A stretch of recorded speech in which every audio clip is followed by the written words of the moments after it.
Bienvenue sur GG Market, la seule GGtosphère entièrement gratuite et 100% indépendante. Là où on ne pratique pas la langue de bois. Mes meilleurs amis sont les market makers, bien sûr. JP Morgan, Goldman Sachs, la City, etc. Tout ce gros beau monde financier qui fait bouger les marchés. Et c'est le seul qui m'intéresse. Ne confondez pas, surtout, avec les CFD, qui eux sont des produits dérivés qui permettent de prendre des positions sur des sous-jacents. Sous-jacents, c'est quoi, vous allez me dire? Matières premières, indices, le blé, on a aussi les taux d'intérêt, des valeurs immobilières aussi, etc. Enfin bref, hein.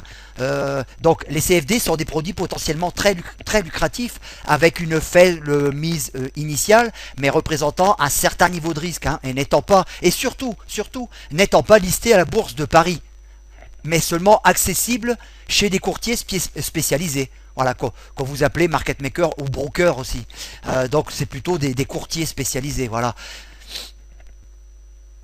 Donc là, il y en a toute une liste, faites votre choix. Moi, je ne suis pas sur les CFD. Alors quand je parle de market maker, je parle de faiseur de marché. Celui qui apporte la liquidité à l'ask et au bid sur les marchés pros, sur les futurs, quoi. Hein. Voilà. Hein. Qu'on ne mélange pas le petit market maker courtier avec les monstres que sont JP Morgan, Goldman Sachs, la City et compagnie, l'Allemagne, les bourses allemandes, etc. Attention, ça n'a rien à voir, hein. C'est vraiment le business. Quand moi je parle de ça pour trader, de comprendre le sens du marché, quand les CFD, c'est pas eux qui, c'est eux, bon, recotent pour beaucoup le marché qu'ils reçoivent. C'est normal, il faut qu'ils gagnent leur vie aussi, mais c'est pas eux qui font bouger les marchés, hein. Ceux qui font bouger les marchés, ce sont les gros, comme on appelle, les très gros. Mon copain JP Morgan et aussi Goldman Sachs, voilà, et la grande City. Moi, j'essaie de décrypter ce qu'ils vont faire, comment on l'a fait et comment on va encore le voir aujourd'hui. Et ensuite, on avise. Et puis, on essaie de contrer et on essaie d'aller dans le sens de ces market makers, de ces faiseurs de marché. Je répète, voilà. Ouais, parce que je dis ça parce qu'on m'a posé la question, market maker, non, je m'occupe pas des CFD, moi. Les CFD, ils font leur sauce, ils ne m'intéressent pas du tout. Hein. Je suis sur un marché pro, je suis sur les futurs. Voilà, à point, basta. Donc la mise au point entre market maker, si vous voulez, gros market maker et market maker est faite. Les gros m'intéressent, les petits m'intéressent pas. C'est pas mon domaine, c'est pas mon royaume. C'est le royaume des autres. Voilà. Donc je vous ai dit qu'on allait prendre un petit rendez-vous pour un peu d'actualité. Je m'intéresse rarement à l'actualité, je m'en intéresse quand c'est suffisamment efficace. Vous savez, la news et moi, pour moi, vous avez mon opinion. Bon, par contre, quand la Fed se réunit, le marché va bouger, la volatilité va augmenter. Donc par conséquent, ça vaut le coup de refaire une petite analyse en ce qui concerne la direction éventuelle que pourra prendre les marchés à partir de demain, après les annonces qui vont être faites de la Fed. Hein. Est-ce qu'il va y avoir continuité des injections de liquidités? Ça, à la limite, moi je pense que oui. Je pense qu'un jour on arrivera au QE6. Hein, vous connaissez mon avis, je l'ai dit sur des analyses concernant le vrai dollar index pour le gold. C'est que à force d'injecter de la liquidité, le dollar ça va être du papier cul. Donc par conséquent, on va créer une énorme inflation sur la planète. Alors c'est simple, sur la planète, vous avez une énorme inflation qui est en train de se créer. Par contre, vous avez certains pays qui sont en déflation, comme la Grèce. Alors imaginez le fossé qui va se creuser entre des pays comme la Grèce, qui est en déflation, hein, c'est-à-dire qu'on baisse les prix, mais aussi on baisse les salaires. Donc on maintient aussi, ça veut dire qu'en déflation, on maintient aussi une certaine aide publique parce qu'on est obligé.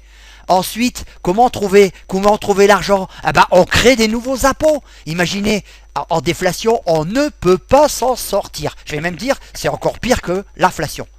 Donc, pauvre pays, moi je plains sincèrement les Grecs, les pauvres Grecs qui sont tombés dans cette Europe Donc j'ai remis le graphique en market profile que je vous ai déjà mis dans mon analyse compte simu. Donc ici on est en soirée, pas encore tout à fait, hein, il y a encore à trader, il est quoi, il est 18 h par là, quelque chose comme ça. Bon, on voit les zones de single print que j'avais mis. Effectivement, il y en a certains qui ont vu des avalements haussiers, comme je vous ai parlé tout à l'heure, en chartisme sur des analyses classiques qu'il y a sur la toile. Malheureusement pour eux, l'avalement haussier, disons que pour la bougie en daily aujourd'hui, ça n'a pas donné ça, quoi. Hein. Qui dit avalement haussier dit une grande continuation haussière. Voilà, l'avalement haussier laisse pas lieu à une descente, Non, non, exactement. Donc tout pour ceux qui étaient complètement short ici. Bon, ça n'a pas fonctionné en fait. Hein. Les analyses qu'ils ont données n'étaient pas bonnes du tout. On a fait une énorme remontée sur le DAX comme je vous avais dit, hein, comme il a été spéculé dans mon analyse sur le CAC 40, qui était juste à quelques ticks près. Et donc ici c'est pareil, zone d'imbalance que je vous ai parlé sur mon analyse que j'ai faite il y a 2 jours. Je vous ai dit qu'on pouvait remonter au nord comme descendre au sud. Hein. Mais j'ai toujours la même analyse, hein, attention, hein. On est toujours ambiguïté entre le nord et le sud. Parce que justement, on attend des résultats de Fed, c'est pour ça qu'on ne peut pas trop bouger en fait. Donc, si vous voulez les résultats de la Fed, si rebond il devait y avoir sur l'approximation qu'il y a eu sur les 50%, vu qu'on ne les a pas touchés, on a bien rebondi. Ça a été chuté parce qu'on attend justement qu'est-ce qui va se passer sur ces quantitative easing avec la Yellen et le Bernanke. Donc par conséquent, la Fed va apporter pour une fois un peu son mot à dire là-dedans. Demain, il risque d'y avoir de la volatilité. Donc par conséquent, la première chose que je peux vous dire sur les futurs, c'est d'être extrêmement sérieux et attentif. Les marchés vont être dangereux. Par contre, moi, je veux que vous coupez toutes vos positions concernant les résultats de la Fed lorsqu'ils vont les donner. Il faut que vous soyez sortis 1 heure ou 2 avant. Il risque d'avoir de la volatilité. Regardez-le, mettez-vous en démo. Mettez-vous en démo et puis essayez de trader si vous voulez, dans le sens où je vous ai dit. Moi, je ne serai pas sur les marchés, ça c'est certain. Je traderai la matinée et moi, ce genre de news, je m'y écarte. Voilà. Parce que ça va bouger dans le sens du market making JP Morgan et Goldman Sachs, mes grands amis.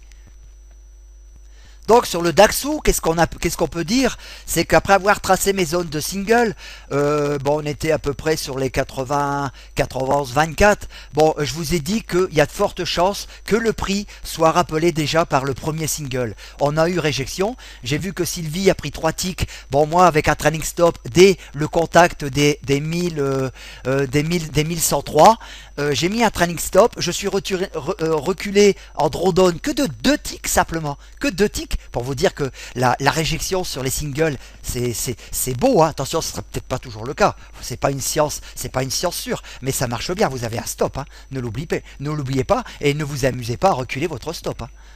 Donc vous avez vu, on est reparti très vite de 12 ticks. Mon trailing stop a été coupé à plus 8 ticks. Plusieurs contrats, c'est magnifique. Voilà. Donc voilà, ça paye. Ensuite, bien sûr, on vient retravailler ce single. Donc aujourd'hui, pas beaucoup de volatilité. Pourquoi on retrace pas beaucoup? Parce que hier, on a fait on a récupéré 3 jours et demi. 3 jours et demi qu'on avait fait en descente. Voilà. Donc on a besoin de faire de la liquidité. Donc voilà. Donc qu'est-ce qui va se passer demain? On a d'autres single print. Donc demain, qu'est-ce qui va se passer dans la journée? Moi, je pense qu'on peut continuer à ranger ces zones. Je pense qu'on va attendre la décision de la Fed pour voir si éventuellement... Voilà, donc on reprend ce que j'ai fait, on reprend encore le même graphique. Donc vous voyez, on a une zone ici à travailler au nord. Hein, donc une zone des 50 qu'on n'a pas pu faire, donc maintenant on peut la retirer. La zone des 50-60 n'a pas été touchée. Vous voyez, donc si vous voulez, on peut retracer cette zone de 50-60 qui a été faite à la baisse. Voilà, donc on n'est pas loin des mêmes niveaux.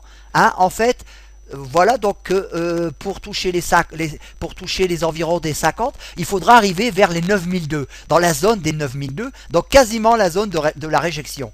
Donc pour l'instant, on prend le chemin de la descente parce qu'il y a un petit peu de travail et de liquidité à faire. On a toujours cette énorme zone de stop en dessous. Donc aujourd'hui, qu'est-ce qu'on est venu faire? On est revenu sur mon ancienne boîte d'accumulation qui avait certainement bien payé les market makers. Hein. Donc ils avaient jonglé avec les stops haut et bas. Donc qu'est-ce qu'on a fait? Ici, on a dû avoir une accumulation de stops par-dessus parce que beaucoup de traders retail et de traders investisseurs, il n'y a pas que les retail, on pensait qu'on allait shorter, comme sur les analyses que j'ai vues dès dimanche soir, dès lundi matin, vous voyez, sur Internet. Ils se sont fait avoir, en fait. En fait, ils se sont fait avoir parce qu'on a remonté. Nous, on l'avait vu, hein, que ça soit sur le DAX ou le CAC, nous, on l'avait vu avec la liquidité qu'il y avait au nord à faire, parce qu'on est descendu trop vite et trop fort. Voilà, avec le market profile, c'était très bien. Donc, ça a été fait. Il n'y a pas de problème. Maintenant, au niveau de l'avalement haussier en daily qui a été fait là, bon bah ça n'a pas continué en fait. Hein, moi je regrette. Hein. Attention aux outils que vous utilisez, ces outils qui sont nés depuis une éternité et puis qui sont mis dans le packaging des plateformes rudimentaires, c'est pas la panacée, attention à vous, hein. Vous risquez d'avoir des fameux contres, comme ça s'est produit sur une des analyses avec des stochastiques saturés et compagnie, et comme ici, comme une analyse que j'ai vue avec un avalement haussier qui n'a rien donné autre qu'une baisse sur cet avalement haussier. Aujourd'hui, le market making fait sa liquidité. On ne trade plus aujourd'hui comme on tradait il y a 10 ans ou 15 ans ou 20 ans, même il y a 10 ans, même il y a 7 ans, ça a encore changé. Aujourd'hui, les gens se servent de microstructures, d'outils comme le market profile, ça impacte les marchés aussi. Les professionnels se servent de VWAP. La VWAP est un outil professionnel qui permet d'échanger à l'achat ou à la vente des prix par les banquiers. Voilà, ainsi que les investisseurs. Un investisseur veut acheter à l'achat sous la VWAP quand il passe ses commandes, et un investisseur veut acheter à la vente au-dessus de la VWAP. Il passe des contrats avec les banques. Vous comprenez? Si on ne connaît pas ça, on ne peut pas trader à notre époque. Voilà, il faut s'informer de ce qui se passe dans le market making des grosses banques, des gros investisseurs, des gros, parce que c'est eux qui impactent le marché. Voilà. Donc aujourd'hui, on est venu ramasser des jolis stops qui avaient cru à cette baisse ici. Bon, il y en a beaucoup qui ont shorté, quoi, ils se sont fait avoir. Tant pis pour eux, voilà, ça fait partie du business, parce qu'en bourse, on peut pas toujours gagner non plus.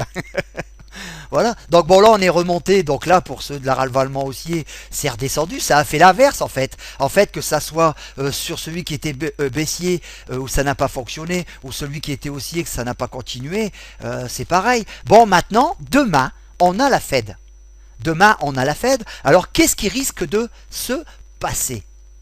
Dans la mesure où le quantitative easing va continuer sera de bon augure, comme je le pense, parce que ça m'étonnerait que les gens de la Fed, que ces gros intellectuels intelligents de la Fed qui jettent de la monnaie plus qu'ils n'en dorment, qu'ils injectent la monnaie. La machine, elle doit être usée en fait. En fait, ils doivent en refaire une tous les ans. Une planche à billets, c'est pas possible. Tellement ils en injectent, quoi. À coup de 85 milliards par mois, j'en sais rien. C'est dingue, c'est extraordinaire, quoi. L'argent n'a plus de valeur. On en fait des poubelles, quoi. Voilà, je vous dis, pour aller chercher une baguette, il faudra une brouette. Une brouette de billets de $100 d'ici 10 ans. Donc, dans la mesure, comme je crois, où normalement la Fed doit donner un bilan positif de ces 2 jours de réunion, on pourrait voir normalement les marchés recassés par le haut et repartir à la hausse sur une belle mèche, déjà sur une mèche en tous les cas, à condition que ce qui est dit est très concret, donc qu'on va vers un QE4, voilà. Dans la mesure où on n'irait pas sur un QE4 et qu'on aurait encore une langue de bois, à ce moment-là, on pourrait voir cette zone de stop qui se fait fracasser. Vous comprenez? qui se fait fracasser parce que les investisseurs, les gros, n'hésiteront pas. Sachant qu'ils ne vont plus être aidés sur les marchés, on ne veut plus injecter d'argent. On va injecter moins d'argent sur les marchés. À ce moment-là, ils ne se gêneront pas pendant le discours à shorter et venir ramasser ma zone de stop vers les 8009 ou peut-être plus. Alors là, je ne fixe pas d'objectif, moi. Je ne suis pas Dieu, vous comprenez ? À partir du moment où ça a descendu et puis qu'on est dans la zone de stop, le bilan il est rempli. Pour ceux qui veulent prendre, ils ont pris. Sur les futurs, ça représente de 9050 à 8009, ça représente une véritable fortune. On n'a pas besoin d'aller chercher 3000 ticks ou 3000 pips. C'est ridicule. Les positions intraday, je ne peux pas les voir.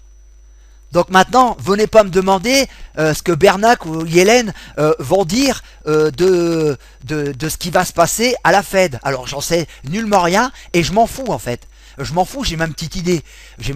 Vous savez très bien qu'on ne va pas arrêter le quantitative easing. Hein. Maintenant, je ne serai pas à la hausse et je ne serai pas à la baisse. Je vais trader demain matin et je vais fermer ma plateforme.